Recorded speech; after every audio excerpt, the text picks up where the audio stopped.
coming May, I'll be receiving my DD, my Doctor of Divinity. But my colleagues joke that it's our Doctor of Duration, or maybe our didn't die degree. Whatever the case, I've been doing this for a minute, and I have to say, you develop a pretty keen sense of which jokes you can tell from the pulpit, and which ones you probably shouldn't.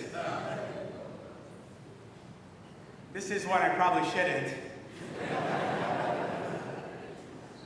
But you know, it's my last contract, so.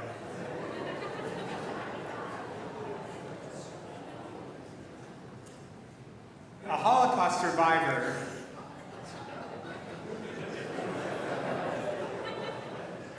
I'm gonna go there.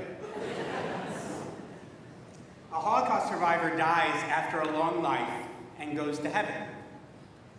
He meets God and tells God a Holocaust joke. God says, "That's not funny."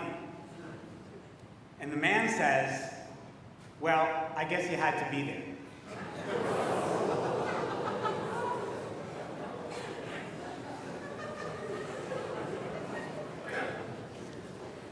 Shana Tova.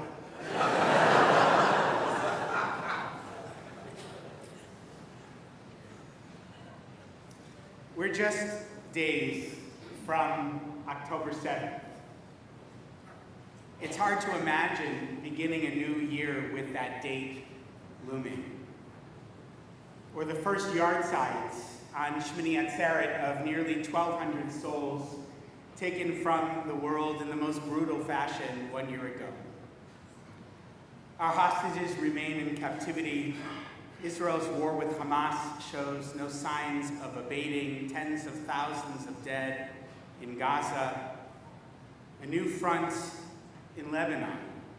The Houthis, Iraqi terrorists, of course, Iran. How do we move forward when the future looks so bleak? And where, you might ask, is God in all of this? On these days when we hope to be inscribed in the Book of Life, the author of that book may feel far away. Holocaust theologian Richard Rubinstein suggested in his book After Auschwitz, the fact of the Shoah and the extent of its horror means that God must not be omnipotent. Maybe God wasn't there at all, but if present, was powerless to prevent our suffering. Another theological response to evil, though, is the notion of Hester Panim, that God is here, and God cares and loves us and abhors human suffering, but the divine face is hidden from us, shrouded in mystery. There are other potential solutions to the classic problem of evil, but my goal today is not to do theodicy. I'm less interested right now, this Rosh Hashanah, in seeking out the hidden God, and that's because, frankly, I'm more concerned about the hidden us. So first, a confession. This has been the hardest year in my 2 decades of the rabbinate to figure out what to say to you on these Yamim Noraim. And that's saying something, considering what else these decades have wrought. Part of it is that I have a body of work, dozens of sermons and articles and teaching moments this past year, during which I've attempted to share my best assessments of our tradition and how it relates to Israel, the Jewish people, anti-Semitism, war, peace, and more. But it's more than that. Every rabbi in America had to rewrite the Rosh Hashanah sermons in 2001. This feels like that, but worse. Because as horrific as 9/11 was, we Americans collectively had been attacked. We, the American people, were at war. And while there were substantial disagreements about how best to respond to that terrorist attack, there was broad consensus that we were in it together, that we could not allow such a thing to happen again. That is how Israelis feel about October 7th. I've been there twice since that awful day nearly 1 year ago. I've sat with hostage families, including Rachel Goldberg and John Poland. I visited the Nova site and Kibbutz Be'eri and Nir Oz. I've seen the facilities at Shura where they process the remains of the slaughtered. I've danced with displaced families in their hotel-turned-DP camp. As they await a return to their homes in the north, Israelis disagreeing about much have a common identity, a common struggle, and a shared understanding that what happened on October 7th must never be allowed to happen again.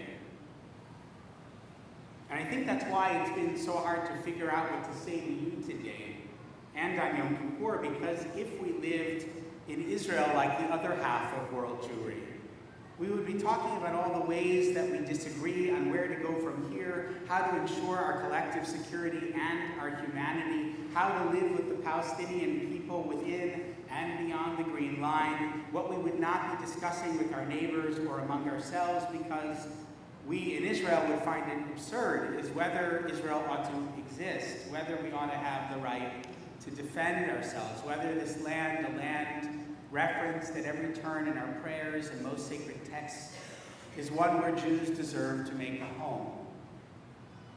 We would not waste our time with water cooler chatter about whether the very fact of Jewish power or power in Jewish hands is a problem.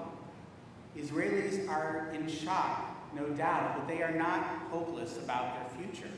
They wave their flags, some jingoistically, others in protest, but with pride.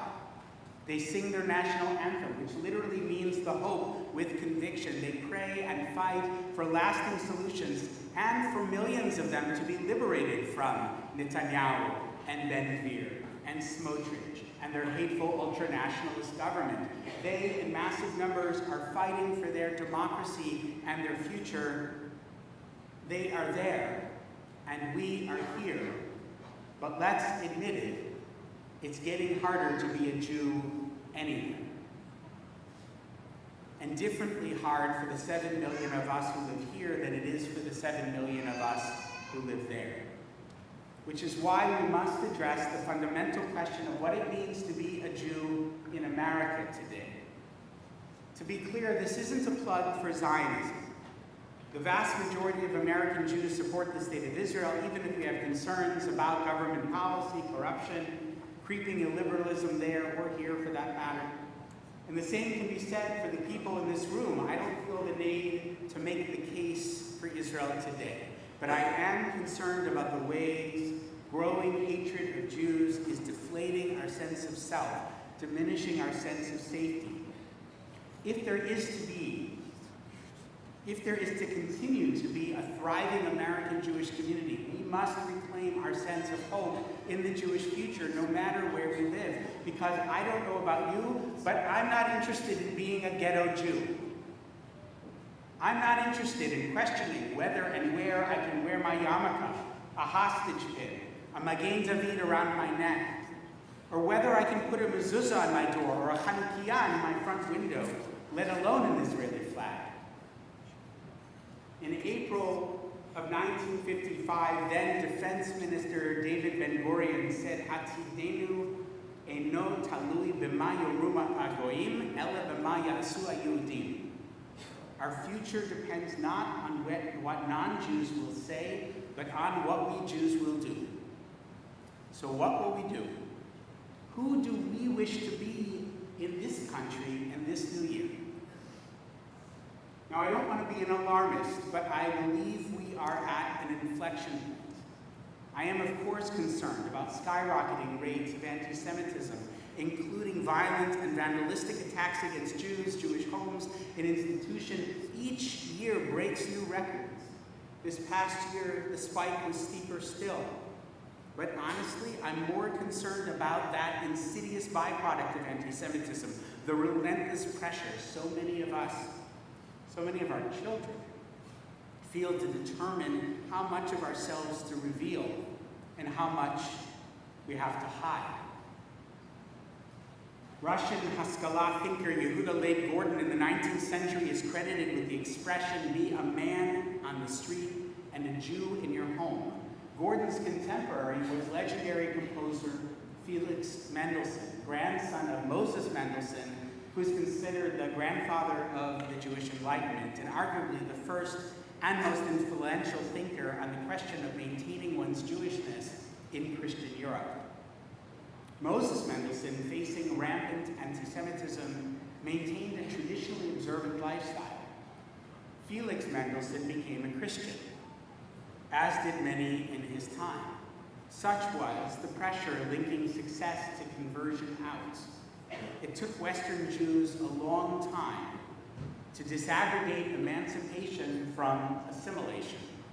And I, for one, am not interested in going back. Last Rosh Hashanah. Remember last Rosh Hashanah? It feels like a dream. Last Rosh Hashanah, I told you how excited I was to finally be gathering again, to put the pandemic behind us. There were lessons to be learned, of course, but I said there was a time when we might have wondered if spring would come, if flowers would grow again, but they have. Our congregation is flourishing. Our city and country have returned to something very much approximating the world we left behind. Hinenu, I proclaimed, here we are.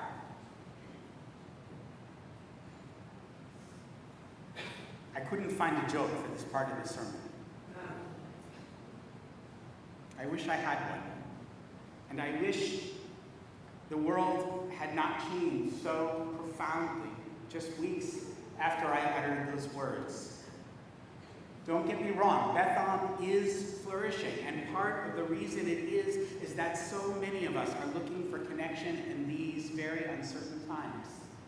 My friend and colleague, Rabbi Elliot Cosgrove at Park Avenue Synagogue, has a thoughtful new book called For Such a Time as This. Cosgrove points out that October 7th activated what he calls a long dormant sense of Jewish peoplehood. As one old-timer in my community, he writes, remarked to me in a crowded synagogue service, where did all these Jews come from? And we're seeing that here at Bethlehem, where membership, attendance, and engagement are up. I asked some recent conversion candidates if October 7th and rates of anti-Semitism had caused them to question their choice to become Jewish. Their answer was a definitive no. On the contrary, this moment has made a meaningful number of people feel close to the tradition they inherited, more devoted to Jewish community, learning, and prayer, and for Jews by choice, more passionate about wanting to cast their lot with us. But I've noticed something else happening too, because even as we've recommitted ourselves to synagogue attendance, Jewish learning, tzedakah, activism, and more, there are many Jews who are feeling increasingly isolated in the world. The Torah predicts we are to be an am levadad yishkan, a nation that dwells alone.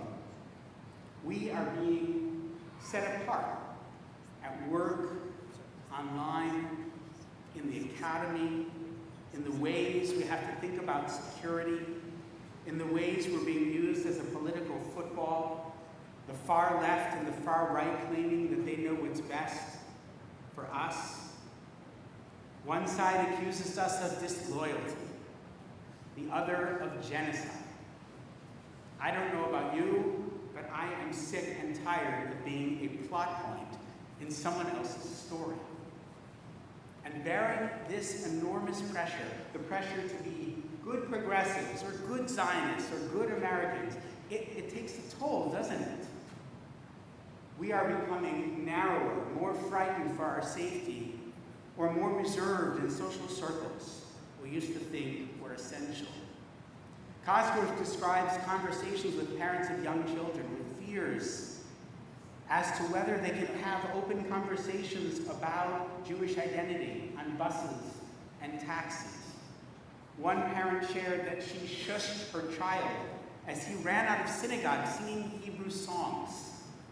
Elliot was floored to live in New York City in 2024 and to be asking such a question. Who could have imagined that was possible? But my friends, I've had similar conversations with parents of children, with kids at Bethlehem, frankly with my own kids. Rabbi Cosgrove reports on how the diary of Anne Frank has taken on a new urgency for children in his shul. One spoke of how she no longer speaks openly about her Jewishness in public spaces. Another related the hurtful and hate-filled comments she sees on social media, some from her friends and the parents of her friends. I'm reminded of a passage from Dara Horn's collection of essays, provocatively titled, "People Love Dead Jews." When a young employee at the Anne Frank House in Amsterdam tried to wear his yarmulke to work, his employers told him to hide it under a baseball cap. The museum said their goal was neutrality. One spokesperson explained, and a live Jew in a yarmulke, Horn writes, might interfere with the museum's quote-unquote independent position. She continues, the museum finally relented after deliberating for 4 months, which seems like a rather long time for the Anne Frank House to ponder whether it is a good idea to force a Jew into hiding. The joyful Hallel service proclaims Min HaMeitzar Karati Ya, Anani B'Merchav Ya, I cry out from the narrow places, and God answered from the expanse. And in Psalm 150 we exalt, Hallelujah b'teka shofar, praise God with the shofar's blast. But increasingly, we discover God not in the expanse, but in the narrowness of our homes, our shuls, our Jewish community centers. American Jews brag about how many cameras we've installed, the height of our fencing, the thickness of our bulletproof glass. Living as a Jew in America today feels increasingly like trying to blow the shofar, but from the wrong end. We are collapsing into something restrictive, and it's hard to hear the music. Now, taking necessary precautions is one thing, and I'm very proud of our Bitachon task force, the training they provide and the thought they've given to our safety and security. But I also think of 1967, when Israeli troops arrived at the Western Wall, and that iconic moment when IDF Chief Rabbi Shlomo Goren sounded the shofar to celebrate Jewish sovereignty in the ancient Jewish quarter in the old city of Jerusalem. Why shofar? It was June, not Rosh Hashanah. But this has always been the instrument of our collective liberation, the shofar. Though it wails, though it is meant to rouse us to introspection and tshuva, though it has been used to proclaim public fast in difficult times, it is not predominantly a tool of mourning. The horn sounded at Mount Sinai when we received the Ten Commandments. It was a blast of the horn detailed in Sefer Bamidbar, from which we derive the names of our shofar blast today. The bellow of horns moved our ancestors through the wilderness, through the expanse. They proclaimed our festivals vociferously in an earshot of the world, and yes, it was the cry of the horn that signaled our collective Jewish efforts at self-defense. Ki tavo melchama ba'artechem, when you are at war in your land against an aggressor who attacks you, you shall sound short blasts on the horn, that you may be remembered before your God and delivered from your enemies. This horn, this shofar, is a brazen and bold pronouncement of Jewishness in the world. What does Jewish pride look like in 5785? Where can we, American Jews, locate our tikva, our hope in a future where we continue to move from the narrow to the wide and not in the reverse? Make a joyful noise unto the Lord, says the psalmist, B'chatzotzrot v'kol shofar, with trumpets and the blast of the horn. My answer? On the threshold of our 50th anniversary, I think it's no overstatement to say that we are that joyful noise. At Bethon, we are mindful of security, but we are not withdrawing from our outward-facing presence. Yes, we host community groups within our walls, like the weekly gathering of Baltimore Safe Haven and an LGBTQ Vogue troupe who dance in our Beit Midrash. But the best place to witness our insistence on relational justice is just beyond our walls. We have volunteers stand on Utah Place every week and distribute produce to hijab-wearing Afghan neighbors who then prepare that produce as hot meals for purchase through the so-called Afghan Supper Club, organized by Beth-Amers who are here today. Our kids from the Jewish Discovery Lab play Gaga and eat snacks in our beautiful new Kaplan courtyard behind a new marquee proclaiming to our neighborhood solidarity with our hostages in Gaza. We hosted the Taharka Brothers ice cream truck in that same courtyard and filled it with neighborhood families. The same is true of the St. Francis Center Stoop Night in the courtyard last week. And this year, Tzedek Beth-Am will launch a weekly outdoor market in memory of our member Desiree Robinson's son, Byron McKinney Powell, Zichrono Livracha. And there's more. When hosting Kabbalat Shabbat with Dr. Tal Becker back in May and knowing that we might attract protesters, we didn't retreat to our stone building in fear, but sang proudly with the washboard ensemble as the sun set in the west. On Tishrei, we sat on the bluestone and recounted stories of those who were taken from us last year. And when 6 hostages were executed in August, we gathered by candlelight under the stars, chanted Amali Rachamim, and sang Achenu for our remaining hostages. At Beth-Am, we place our hope in the city, in being in for and of our community, in standing proud with and within our neighborhood. So I'll close with a blessing about cities. You see, our tradition also views mixed cities as opportunities for proud expressions of Jewish living. In Parashat Kitavo, there are a series of blessings and curses, all dependent on heeding God's mitzvot. And the very first blessing is Baruch Atah Ba'ir, Baruch Atah Basadeh. Blessed are you in the city, and blessed are you in the field. Why the city? Asks the Midrash. Because cities are an excellent laboratory for public Judaism. Rabbi Chaim Sofer, the 19th century Hungarian sage, clarifies some people observe their Judaism and perform its commandments within the walls of their own homes, but are ashamed of their religion when they go out among their people. Therefore, Scripture says, only if you will not be ashamed to observe the commandments, even in the city, when you are among others, will you receive the blessings. Kol ha'olam kulo gesher tsar me'od, teaches Rabbi Nachman of Bratslav. The world is a very narrow bridge. But the most essential thing is not to give in to fear. This past year has been so very challenging. We hope and pray that next year will be a sweeter one. But as environmentalist David Orr has said, hope is a verb with its sleeves rolled up. Think to yourself, what is something that you will choose to do this year to proclaim your Jewishness in the world? And what is something that you will resist, one way rather, that you will resist the temptation to do otherwise? Meanwhile, here at Beth-Am, we do nothing less than insist on a shofar ethic. We sound our horns proudly, from the narrow side to the wide, from the slimness of our particular Jewish experience into the expanse of God's world. Let's make sure that in protecting ourselves from society's very real dangers, we don't sacrifice our claim on that society, our place within it, or our insistence that we have unique and powerful music to share.